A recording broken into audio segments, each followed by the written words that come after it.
Hi, good morning guys. Saban ko sa akong daily vlog. So, piling vlogger man ta no maning kamot yung tag-upload kada adlaw. So, adlong Domingo man gahapon. Wala trabaho akong partner. So, nag-ato siya sa bukid. Manguha og kahoy. Kay libre man ang kahoy. Usay kung dili siya kapangahoy. Magpalit mig kahoy niya. Gasto kaayo niya.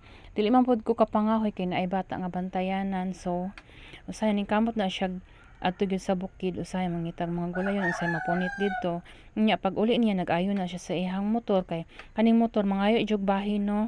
Kung dili po nimo asikasuhon ning motor nya gamit ra ba kayo sa adlaw-adlaw nga pagbiyahe pagtrabaho, so ampingan jud pinangga kay na niyang motor bisan sa pagpaligo sa motor no. Abtan na siya pila ka oras, mas dugay pa siya magligo sa iyang motor kaysa sa sarili. Char lang nya pag uli niya yan na po nang giandam iyang gamit nga cleaner para sa trabaho no. Hinahinay na siya palit niyang sariling gamit para na siya trabaho, na siya magamit din, na siya mabaw og panghulam unya. Sayo kayo ko sa hapon alas 4 kay gahapon pa man nga video. Naglungag ko kay dili ko gusto magkara-kara alas 4 para mahuman-human nya. Pag human akong tak-ang, magandam na din ko ana kung unsa kong lutoon nga gulay ana.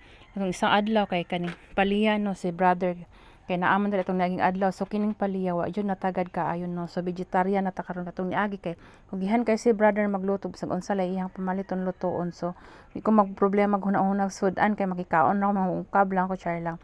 Hawa naman siya diri kay ni balik na sa iyang trabaho, so gimingaw mi sa iya ha. So kaning paliya no lahi gyud tag way, daghan pod ng way nga pwede maluto sa paliya, pwede mo isugba, pwede nimo kilawon, gisahon nimo bisag unsa imong isagol, tuna or tinapa.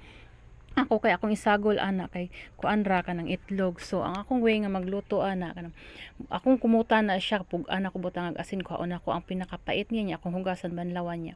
Namang gihapon nay pait pero si papa magluto dili man kuan kay ang pait na daw ang vitamins dira pero lahi lagi tagway ana no.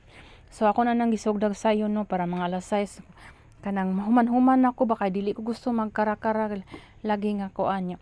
Atiman patag bata, so para alas 7 tawhay na ta. So akong gibuhat ana nag-add ko ahos og sibuyas kay wa man tay laing lamas no. Ako man akong puga-puga ana ako na nanggigisa no. May gani kay nakapangahoy na gani akong partner, digwa kaayo kung magluto kung imong kahoy sigaon kay dili manglisngag imong ilong og binulhot anang kayo. So akong gikuan ako na nanggigisa no nya. Tara na ako nag-asin paminta isa ka buok itlog kay ang paliya duha ra man na kabuok no. Sa una kay di na ako makontrol ang pagbutang og asin og paminta, usahay lagi maparat na ako katong wala pa ko gibati, so banat jud ko sa mantika asin usay paminta bawal po ko, daghan kong bawal nga pagkaon no. So karon murag kanang matngon na kay ko ning kamot ko nga kanang kuan ma-change sa akong lifestyle sa pagkaon ba. Karon ga diet na ko, naibation lagi no kay murag nahigmatan ako ba. So dili jud maayo sa lawas nga sobrang himarat, sobrang mantika mao na no. While ko nagtak-ang anang paliya di po ko gusto kanang kalat, ako ang trabaho sundon po na nakog hugas ang mga plato no. Ako nasanayan sa trabaho sa abroad ba nga double time, isa ka daghang trabaho sa isa ka oras para human-human para inigbiya nimo dili magkalat no. So akong ipanghugasan akong ginamit mga tadtaran, mga salaan ug mga kutsilyo niya. Ako nang ibalik sa kuan sa iyang mga butanganan para iniguman wala po'y kalat, hinlo kaayo.